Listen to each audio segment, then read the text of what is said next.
Bonjour à tous, nous sommes le lundi 25 janvier et je vais revenir sur les news qui émaillent le marché. Donc vous voyez, j'ai mis un beau t-shirt rouge, hein, donc les marchés sont comme d'habitude rouges. Ça fait déjà 3 jours quasiment qu'on est que je suis habillé en rouge pour vous faire les analyses des marchés. Donc allons-y, gaiement mais sûrement. Donc attendez, hop, voilà. Donc voilà, je vais arriver à trouver les bons. Voilà. Donc ce sont les futurs américains. Donc les futurs américains se cherchent un peu, pour le coup, ils commencent à remonter légèrement. On est sur les futurs, donc on est à moins 0,42 sur le Dow Jones. On était beaucoup plus bas tout à l'heure. Le SP500, on est à plus 0,07 comme James Bond, 3837 et points. Et le Nasdaq, on est à quasiment plus 1%, 13 490. On est à des plus hauts historiques sur le Nasdaq, tranquille. Le VIX fait un peu du surplace. On était plus haut tout à l'heure. En fait, ça commence à remonter un peu les marchés quand même. On voit notre CAC 40, lui aussi, baisse moins que tout à l'heure.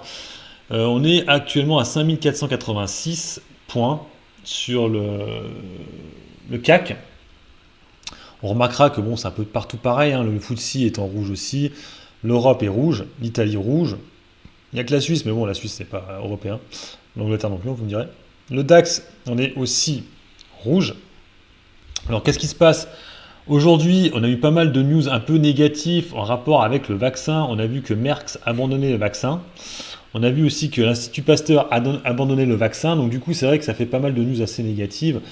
Et dans la logique, j'en parlerai après, mais Sanofi, je pense que ça va être un peu comme Merck. Je vous montrerai après la news de Merck. Mais je pense que ça va être pareil d'ici quelques temps. Donc les matières premières, on est sur le Brent à 55,12 $. On fait du surplace pour l'instant. L'or, on est à 1863 $. On fait du surplace, mais en positif, on va dire, plus 0,37. L'euro contre l'US dollar, on fait du surplace aussi, 1,2150. Il n'y a rien de spécial. Et les crypto-monnaies, on fait la belle hausse sur les cryptos. Bitcoin plus 6,50, 34 486 $. L'Ethereum 1414 $, plus 6,45. Le Polkadot, on est à plus 2%, 17, 18 même, 18 $. Et le Ripple, on est à 0,2765 $. Voilà, je vous disais tout à l'heure, voilà, Merck a annoncé que le vaccin c'était fini. Et je pense que on va avoir à peu près la même chose chez nous avec Sanofi, parce que voilà, abandonne ces vaccins pas assez efficaces. Et c'est vrai qu'on a vu les coms de Sanofi qui vont annoncer qu'ils allaient repousser le truc en fin d'année. Quand ils commençaient à annoncer que aussi ils allaient aider les autres pour créer le vaccin, on se rend compte que bon, ça va être à peu près le même genre. C'est qu'ils vont avoir un vaccin qui ne sont pas du tout efficaces, qui ne servira à rien. Donc ils vont certainement arrêter les frais chez Sanofi. Après, c'est mon point de vue, mais je vois comme ça parce que on voit que Merck, qui était aussi en recherche, abandonne. On a vu aussi l'Institut Pasteur chez nous en France abandonne aussi. Donc c'est quand même pas très bon signe. J'ai l'impression que c'est principalement les ARN messagères qui vont être probants sur ce genre de maladie, d'épidémie, pardon, excusez-moi, plus que les autres, les vaccins traditionnels, comme AstraZeneca par exemple. Voilà pour les news. Donc, hop, on va commencer. Première news, c'est Orange. Donc ça, c'était une news qui datait de ce week-end. Donc attendez, ouais. Orange, je vais vous mettre du coup le graphique de Orange, qui correspond à ce que je vous montre. Orange. Alors Orange, voilà. Donc là actuellement Orange, on est encore haut sur la valeur, on n'est pas très très bas. Bon, on pourrait essayer d'en reprendre maintenant. Moi j'attendrai encore un petit peu, là, 9,43 €. Ou alors le complément du gap ici à 9,17 €. Ouais, 9,17 €, voilà.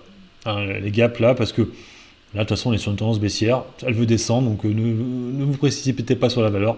Attendez tranquillement qu'on arrive vers les 9,17 € et rentrer une première fois là. Donc là, les news sont plutôt intéressantes, mais bon, le marché n'en a rien à foutre parce qu'il veut descendre. Donc Orange a annoncé la création d'Orange Concession. Donc en fait, ils vont vendre une partie de la fibre rurale. Donc d'une valeur de à peu près, alors je sais plus combien j'avais vu la valeur je vais vous montrer là-dessus. Voilà, c'est 4,5 millions de lignes qui sont valorisées à peu près à 2,6 milliards d'euros. Donc ils vont en vendre à peu près la moitié, je crois, d'après ce que j'ai vu. Ou alors c'est la moitié qui vaut ça. Non, ils vont en vendre la moitié. Voilà, c'est la moitié des lignes qui sont valorisées à ce prix-là.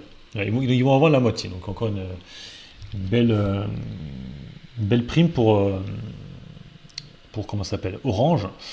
Mais le marché n'en a rien à foutre, hein, parce que c'est pas une valeur qui intéresse le marché. Donc voilà. Donc encore 1,3 milliard de récupérés par Orange. Après, autre news. Donc je remets le graphique d'Orange, voilà. Autre news, donc là c'est une news collégiale hein, entre Orange, Sanofi et d'autres sociétés. Donc je crois qu'on va l'avoir sur Orange aussi, la news. Actualité.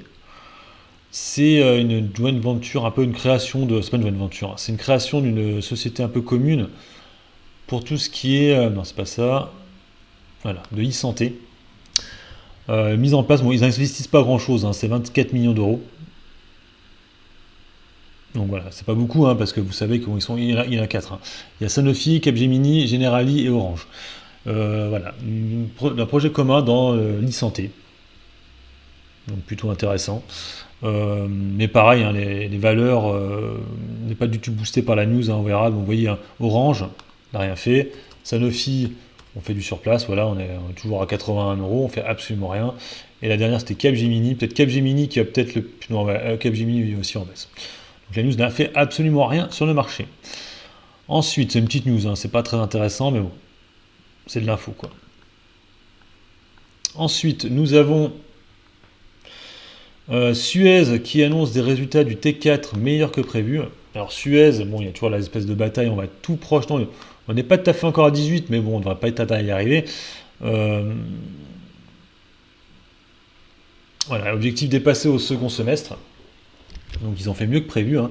Le groupe de services aux collectivités Suez annonce que pour le second, je vais vous mettre le graphique de Suez, après il ne sert pas à grand chose le graphique parce qu'on sait qu'il y a une OPA possible de la part de Veolia à 18 euros ou 18,50 je ne sais plus.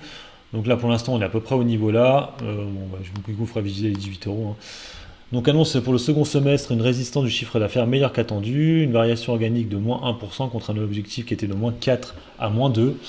Il revendique aussi sur la période une profitabilité tirée par l'exécution rigoureuse d'un plan de performance, c'est ce qu'ils avaient annoncé.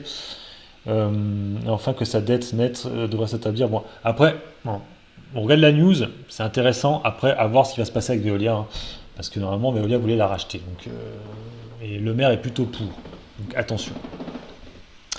Voilà, dans les autres news, on a effectivement le fils de la journée, hein, Solution 30, hein, qui est une valeur qui s'est fait attaquer plusieurs fois. Moi, j'ai toujours été négatif sur le dossier au moment de l'attaque, hein, parce que je trouve que c'est trop compliqué à savoir les tenants et aboutissements. Donc, c'est encore Moody's Water qui les attaque de nouveau. Alors, le gros problème, c'est que Solution 30 avait annoncé qu'il ne répondrait pas. Et le problème, c'est que s'ils font ça, ben là, le marché va de nouveau s'effondrer, ce qui se passe déjà, on est à moins 24%. Mais là, s'ils ne communiquent pas, ben, ils vont être bloqués, parce que ça va continuer à chuter. Donc déjà, j'avais trouvé déjà que leur réponse en disant qu'ils ne répondraient plus des accusations frauduleuses, ben, là, du coup, ça pose problème, parce qu'ils se font attaquer et ils ne communiquent pas, donc du coup, ça se pète de nouveau la gueule. Donc c'est sûr que ceux qui étaient confiants sur la valeur, ben, ils se reprennent encore un deuxième gadin. Donc en gros ce qui se passe c'est que Moody's Water estime que le dossier qui était sorti il y a à peu près un mois et demi de ça est tout à fait recevable hein, et ils attendent toujours des réponses et en plus ils jouent sur le fait que Solution 30 ils ont annoncé que Deloitte allait faire auditionner la société. En fait, ils ne vont pas entièrement auditionner la société. Ils vont faire, je crois, que le conseil d'administration et tout ce qui est comptabilité sera fait par un autre petit cabinet. Et c'est là, en fait, qui porte des accusations, c'est par rapport à ça. Ils voudraient que Deloitte fasse tout. Chose qui n'est pas vraie. Voilà. Et c'est vrai que Solution 30, quand on voyait un peu le communiqué de presse, on a vu le mot Deloitte, on s'est fait, ouais, super. En fait, ils vont faire vraiment une partie, pas vraiment là où ils étaient attaqués. C'est ça le truc, d'après ce que j'ai compris. Donc attention. Moi, je ne ferai pas d'analyse du tout sur la société. Trop compliqué comme dossier. Ensuite, et surtout, il va falloir surtout qu'ils communiquent, hein, parce que s'ils ne communiquent pas, ça va continuer à s'effondrer. Ensuite, oh oui, ça que je voulais voir, si par rapport aux dividendes, donc c'est des échos encore toujours. Donc ils annoncent des dividendes qui vont repartir à la hausse pour 2021. Bon, après, ça, c'est des estimations. Hein. Voilà. Devrait rebondir de 15% en Europe Effectivement, on a vu pas mal de sociétés qui communiquaient comme quoi ils allaient de nouveau reverser un dividende. On l'a vu déjà, typiquement Orange, qui avait abaissé son dividende, il l'a laissé comme tel. Pour l'instant, il y a Total. Bon, eux, ils n'avaient pas changé, donc c'est pas vraiment gênant. Mais il y en a d'autres qui avaient parlé, tout ce qui est bancaire déjà, hein, à voir. Hein. C'est vrai que si les bancaires reviennent sur leurs dividendes, ce serait plutôt intéressant. Engie aussi a annoncé qu'ils allaient reverser un dividende l'année prochaine. Donc il y a pas mal de sociétés qui finalement, par rapport au T4 qui est bien meilleur qu'anticipé, estiment qu'ils vont pouvoir gérer le dividende l'année prochaine. Parce qu'il faut savoir que les dividendes, c'est calculé sur les résultats de l'année d'avant. Hein. Donc ils ont fait assez de résultats pour pouvoir payer un dividende pour 2021. Voilà. Donc c'est plutôt bien. Donc il y aurait une hausse à peu près de 15% du dividende sur l'année 2021. Bon, là, c'est voilà. Si on n'est pas de nouveau reconfiné pendant 3 mois, des choses comme ça. Hein, parce que là, si ça repart comme ça, on n'est pas sorti de l'auberge. Voilà. Et puis sinon, solution 30, je l'ai faite. Alors oui, je vais vous parler d'une société. Alors, le problème, c'est que j'ai perdu la page. Je la referai une autre fois parce que j'ai perdu la page. Donc, on va aller faire pour finir les américaines. Le pré-market américain, parce qu'il ouvre dans une demi-heure. Donc, le pré-market américain. Donc, lui, comme je vous l'ai dit tout à l'heure, fait du surplace. Hein. Ça descend pas plus que chez nous. Hein. Ils sont plutôt tranquilles parce que Biden vient d'arriver et la Fed est toujours un peu à leur chevet. Donc ça, ce sont les valeurs en hausse. Alors on voit que GameStop continue encore sa progression de malade.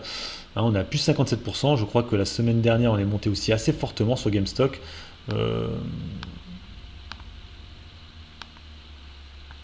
On va cliquer dessus, mais je crois qu'on a pris je ne sais plus combien sur la valeur. Donc là, en pré-market, on est à plus 57%. Et oui, c'est ça. Et la fois d'avant, était à plus 51%. Voilà, on est passé en très peu de temps de 20 $ à 65 $. Sur le dossier, la spéculation, comme d'hab. Hein. Dow Jones. Apple, on est toujours sur une très forte hausse chez Apple. Hein. On est actuellement en pré-market à 142 $, plus de 80. Microsoft, ça monte aussi toujours pas mal. Hein. Tout ce qui est GAFAM, en gros, monte. Hein. Intel, bon, ça fait du surplace.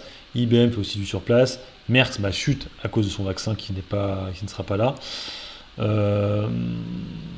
Voilà, donc ça c'est le Dow Jones. Donc on va aller voir vite fait le SP500 pour voir les autres avec Tesla et compagnie. AMD, on est en forte hausse aussi. Tesla fait un peu plus du surplace. Hein. 850 pour l'instant, ça reste toujours à ce niveau. Hein. Ça ne monte pas plus que ça. À voir, les résultats tombent mercredi sur Tesla. Et sur le Nasdaq, les chinoises, JD, Baidu, qui marche plutôt bien. Voilà. Je vais aller voir mes valeurs. On va aller voir vite fait quand même Uber. Uber Technologies, voir ce que ça donne un peu. Ouais, on fait un peu du surplace. Pour l'instant, il n'y a pas vraiment de choses à se mettre sur la dent. Et Fiverr qui s'était bien repris la semaine dernière, après une très forte chute. De 45, bon, ça tient. Et le pouvoir, je crois que c'est à peu près pareil.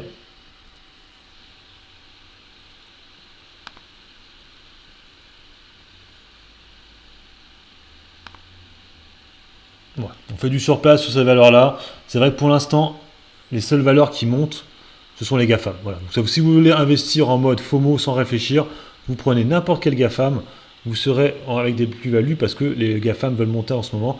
Ça fait déjà pas mal de temps que c'est comme ça, mais voilà. Hein, les Robinhooders ne sont que sur les GAFAM. Donc voilà, vous voyez ce que les GAFAM avec un T à la fin, parce qu'il y a certainement Tesla qui va aller sur les GAFAM bientôt. Donc voilà, allez, sur ce, je vous laisse. N'hésitez pas à mettre des commentaires sous la vidéo, à vous abonner à la chaîne si vous aimez le contenu. Bonne journée à tous, bon investissement, bon trade, ciao.